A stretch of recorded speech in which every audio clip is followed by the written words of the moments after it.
안녕하십니까. 다가오는 영성의 시대를 맞이하여 오늘은 이 영성이라는 부분이 우리에게 어떻게 작용을 하고 있으며 또 이 영성이라는 부분들이 회복하지 않으면 어떤 일들이 일어나는지 여기에 대해서 여러분들과 함께 나누고자 합니다. 우리 안에는 하나님의 그 영성이 있는데 이 영성을 가진 사람이 이 영성이 사라지게 되면 첫 번째로 오는 게 관계가 무너집니다. 가장 요즘에 힘들어하는 부분들이 제가 상담을 하다 보면 힘들어하는 게 뭐냐 하면 관계입니다. 관계. 그 관계 중에서도 인간관계가 가장 힘들어지는 것이죠.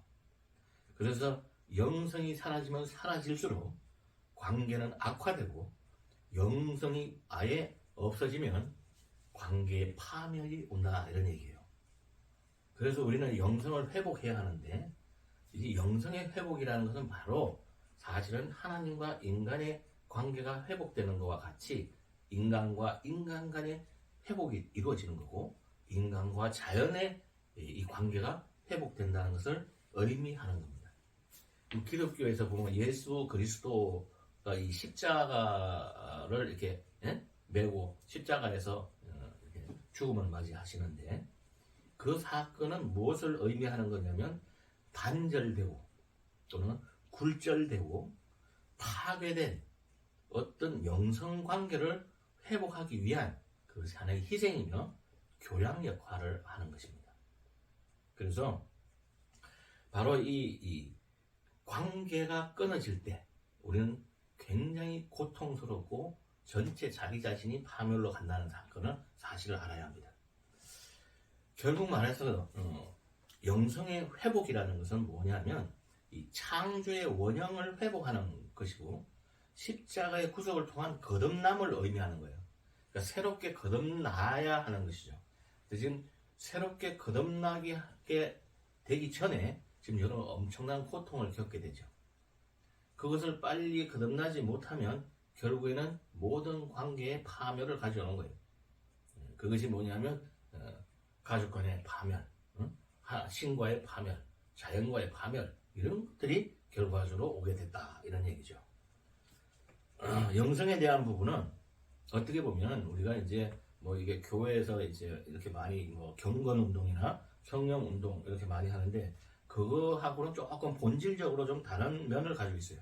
이것은 영성의 회복이라는 어떤 부분들을 가지고 있는데 이 영성의 회복이 되면 뭐 당연히 우리 스스로가 경건해지고 또 성령이 내 안에 임재하게 되죠.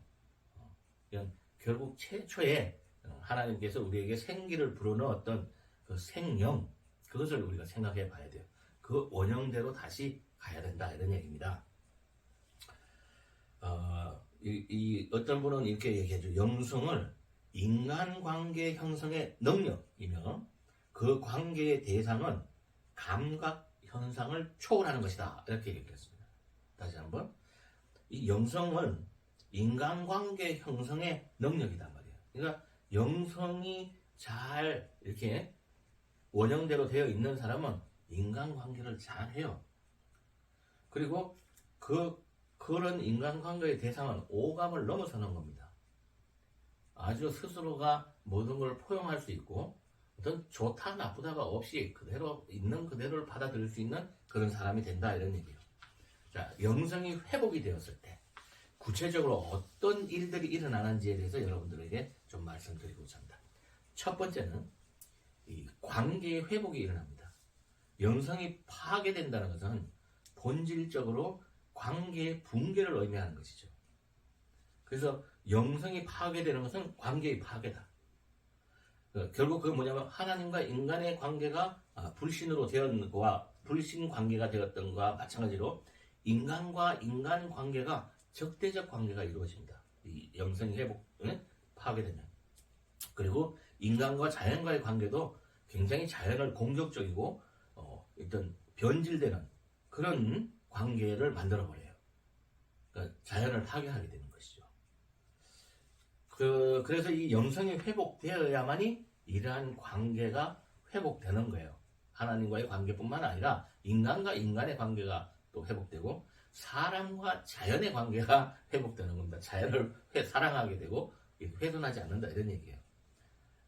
그 다음에 이제 두 번째가 뭐냐면 이 영성이 회복된다는 것은 거듭난다는 것인데 이 거듭난 사람은 자아를 통제할 수가 있고 관리할 수가 있어요.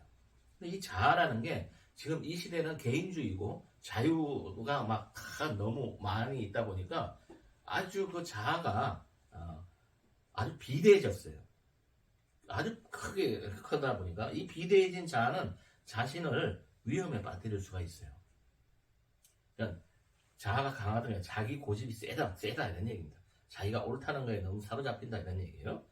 그래서 이 건강한 영성이란 뭐냐면 자아의 이 통제와 관리를 할 수 있는 그런 것을 우리는 이게 영성이라고 해요. 그리고 이 통찰과 직관이라는 게 생깁니다. 그래서 자신을 극복하는 그 힘이 아주 강하게 돼요. 이 또 건강한 영성은 어떤 거냐면 자아의 통제와 관리 그리고 통찰과 직관 이렇게 해서 자신을 극복하는 힘 이런 부분들이 있는데 또 세 번째는 어떤 게 있느냐면 아주 성장을 합니다. 우리 이 내면의 성장과 함께 자기 자신이 성장해서 아주 성숙해져요. 그래서 성숙해지면 어떤 일이 벌어지냐 어떤 사람과도 화해를 할 수 있는 그런 화해장이 마련된다 이런 얘기입니다. 우리가 이 건강한 생명체가 갖는 특징은 뭐냐면 아주 그 지속적인 성장입니다. 그리고 건강한 영성이라는 건 아주 성장하고 성숙해져 가는 그런 것이 이루어지는데 그래서 영성 회복의 현장에는 반드시 화해장이 펼쳐진다 이거예요. 어떤 것은 용서할 수 있고 어떤 것은 다 이해할 수 있는 그런 이해의 장이 펼쳐진다 이런 얘기입니다. 다시 말씀드리면 건강한 영성은 지속적인 성장과 성숙 그리고 화해의 장으로 만들어진다. 바로 이 기독교가 있던 영성의 종교라고 그래요. 사실 엄밀히 말하면 사회 참여를 한다든가 현실 비판을 한다든가 사회 봉사야 이런 경우는 사실은 교회의 본질은 아닙니다. 뭐 사회가 잘 돌아가기 위해서 하나의 그런 일을 하는 건 좋으나 그 본질은 아닙니다. 그 본질은 영성 회복이 해야 돼요.